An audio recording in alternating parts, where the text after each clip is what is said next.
The Xperia X lineup puts an end to the long-standing Xperia Z series of high-end smartphones. Like its name suggests, the Xperia X Performance, which we're about to review today, is the most powerful of the X series. It comes with a Snapdragon 820 chipset, IP68 waterproofing, and a brushed metal back. It's just the opposite of a big flashy phone, but it's every bit as premium as the best of its competitors and its predecessors. So let's see what it has to offer. The new Xperia X lineup follows the understated design language of its predecessors, but handling is now easier with a curved glass and a smaller frame which houses a smaller 5-inch display. The back is also slightly curved at the edges, and the fact that it's actually made of metal is another novelty for Sony.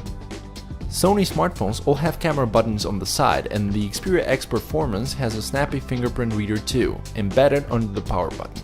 The reader is not always on, so you need to press the power button for it to scan your finger, but nevertheless unlocking the phone with it feels instantaneous.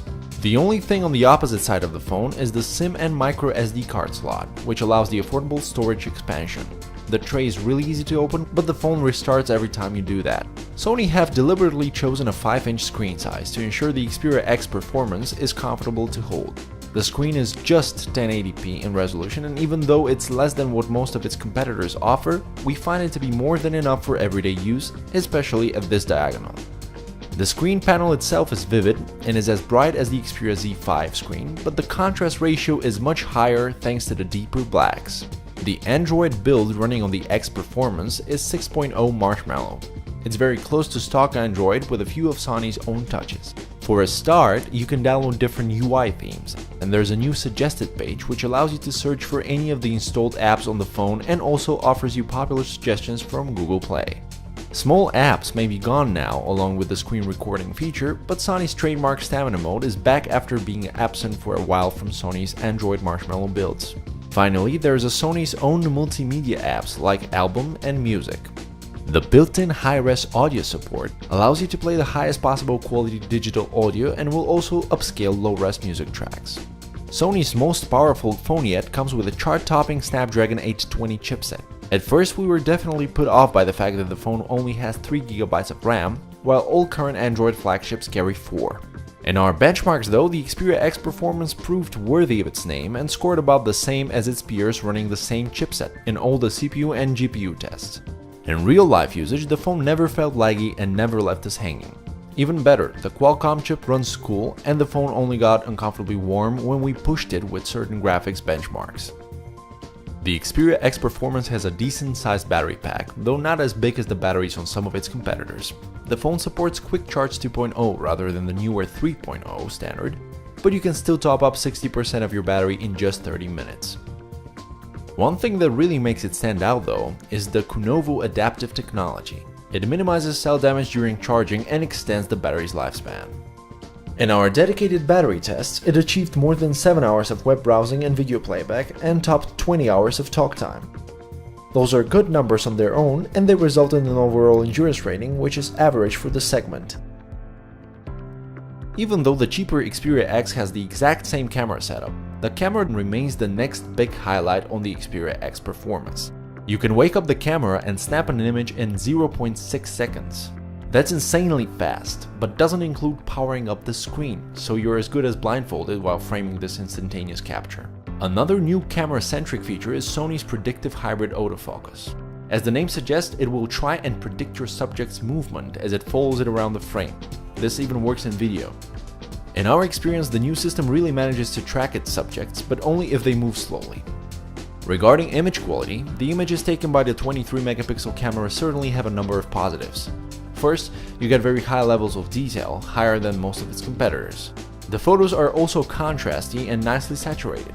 The wide 24mm lens captures more in its frame than any of the competitors. The superior auto mode reliably chooses the best shooting preset for the particular scene. The camera shutter key is also a rarity these days. Unfortunately, the camera has a few notable weak points too. The lens sharpness is less than stellar around the corners, and there's visible digital noise even in good light photos. We're also not huge fans of Sony's processing, which leaves textures and vegetation looking funky at pixel level. The camera also struggles with dynamic range and often clips the highlights when faced with contrasty light. In low light, the 23-megapixel camera quickly loses its resolution advantage over its competitors, and the limited dynamic range becomes even more apparent. The level of noise is tolerable, so we were happy with the result when pixel peeping.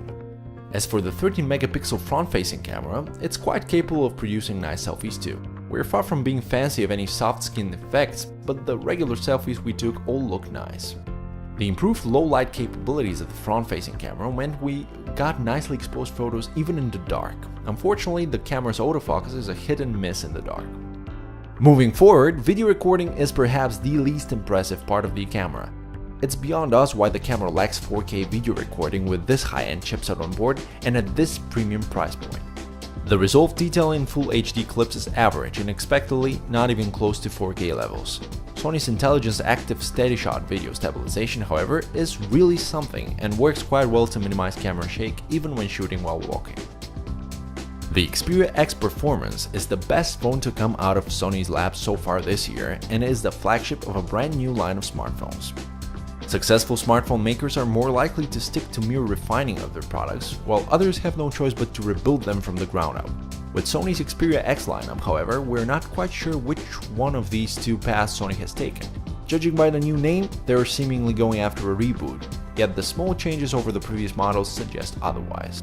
Aside from the latest chipset and the refined design, the X Performance isn't even a clear-cut choice over Sony's own Xperia Z5, as it has a smaller screen than the older phone and lacks 4K video recording.